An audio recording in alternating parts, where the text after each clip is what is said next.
Welcome all to the interview on the uses of blockchain technology in healthcare system. Today we have Dr. Dheeraj Masapu as our guest speaker. Welcome Dr. Dheeraj Masapu. Thank you very much Dhirubhai for inviting me for the interview. Dr. Dheeraj Masapu, please tell us how the patient's data is being saved in the hospitals worldwide.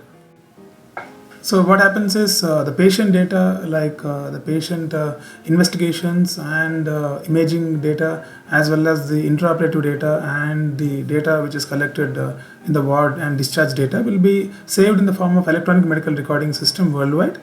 In US, UK, and advanced countries like Japan and other countries, it is totally EMR system. But in India, we have a diversified system. In some centers, it is EMR, and in some centers, they still follow the written records where the data is saved on the paper, and that is how the data is saved.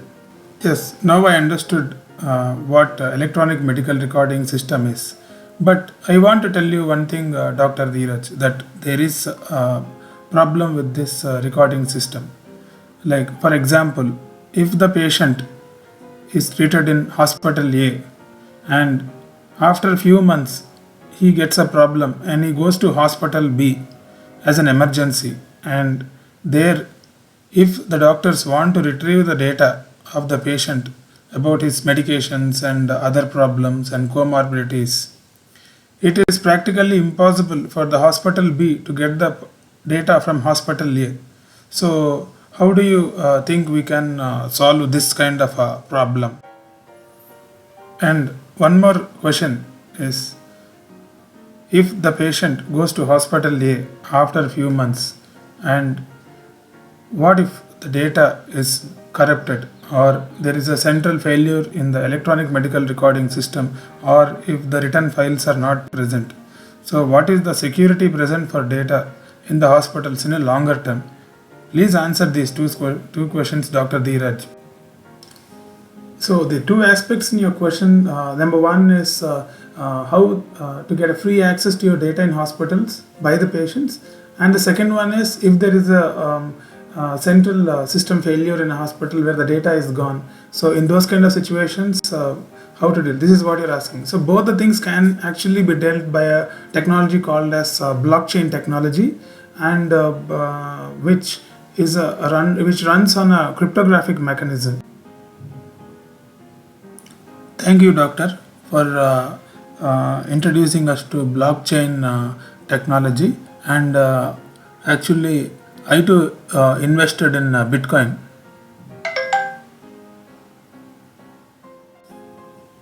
No, actually, you are mistaken. See, actually, the blockchain technology is not Bitcoin. Bitcoin actually uses the blockchain technology. So both are different, and Bitcoin is actually the financial part of the blockchain technology. I am getting little confused with the blockchain technology and Bitcoin. Can you elaborate in a little bit better way, Dr. Dheeraj? So I will try to explain you the blockchain technology in a simple way. So what happens is, in the traditional system, we call the data points from a patient as nodes for simple explanation, and in the traditional system, all the data points will be sent to a central place where it is saved. So that is the reason why all these issues are happening. So blockchain technology, what it does is it decentralizes. So there won't be a central station, and all the nodes are interconnected to each other, and that maintains a ledger of data. So I will try to explain how actually the transaction or the data of the patient enters into the blockchain. So what happens is, the individual nodes or the individual patient data will be proposed as a transaction into the blockchain technology. So who proposes the transaction is a person who has a valid key to enter the blockchain technology. That will be done by the hospital administration, who has a valid key to that particular blockchain. Once they propose a particular message or transaction into the blockchain technology, it needs to be validated whether the message or the data is legitimate or not. So this validation will be done by special nodes. So every node cannot do that. They will be done by special nodes, and these special nodes are called as miners. So you'd have heard in the internet saying miners, and a lot of current is used by miners. So these are the special nodes. So they validate the transaction, and once the validation is done, the new block is linked to the previous block and a chain is formed. This is called as a blockchain. So once the blockchain has been formed, the blockchain is called as immutable. The meaning of immutability is that once the record has been entered into the blockchain technology, it can neither be retrieved nor modified. That is immutability, and that is actually achieved by a software function called as a hash function, and let us not go into details about that. So the decentralization helps in replication of the information in all the nodes in the blockchain, and there is a sense of transparency and openness in the blockchain technology, and even the patient also can monitor who is actually seeing his data and where his data is going and with whom it is being shared. And the data which is there in the blockchain technology can never be destroyed, since it is saved in different nodes in the blockchain technology.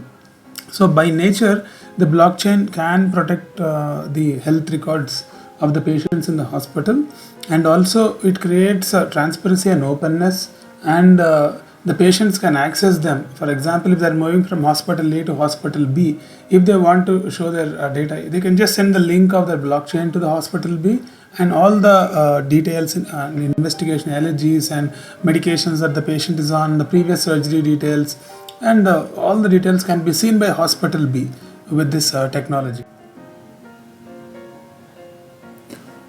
Where else can we use this technology apart from the electronic medical recording system? Can you please tell us? So there are many other implications for blockchain technology. It has very important implications in maintenance of pharmaceutical supply chain. For example, any drug fraud or any fake drugs incorporation into the pharmaceutical chain is impossible if the drugs are incorporated with the blockchain technology.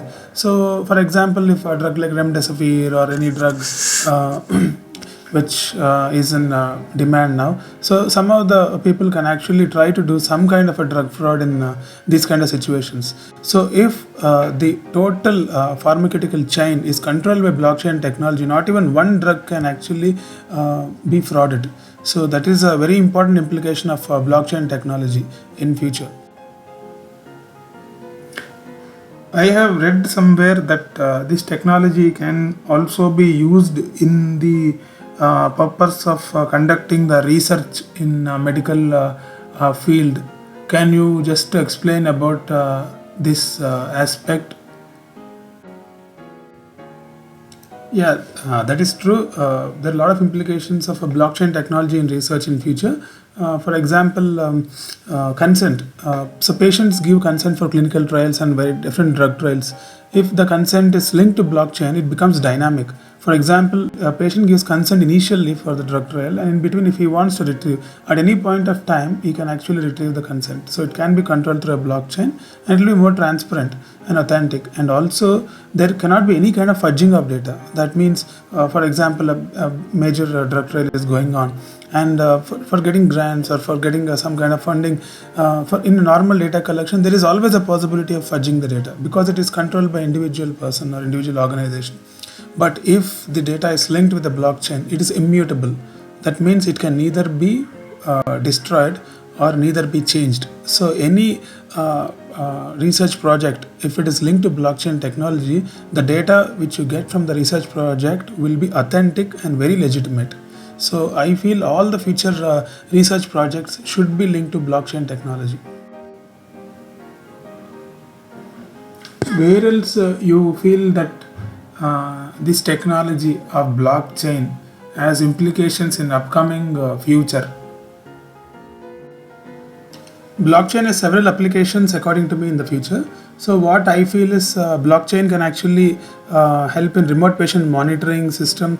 So we can actually place separate watches and sensors or implant some sensors in the patient body or in the bed of the patient and actually monitor their vital functions, and we can distantly monitor them and link these devices to blockchain technology, so that the blockchain technology can actually help us in alert.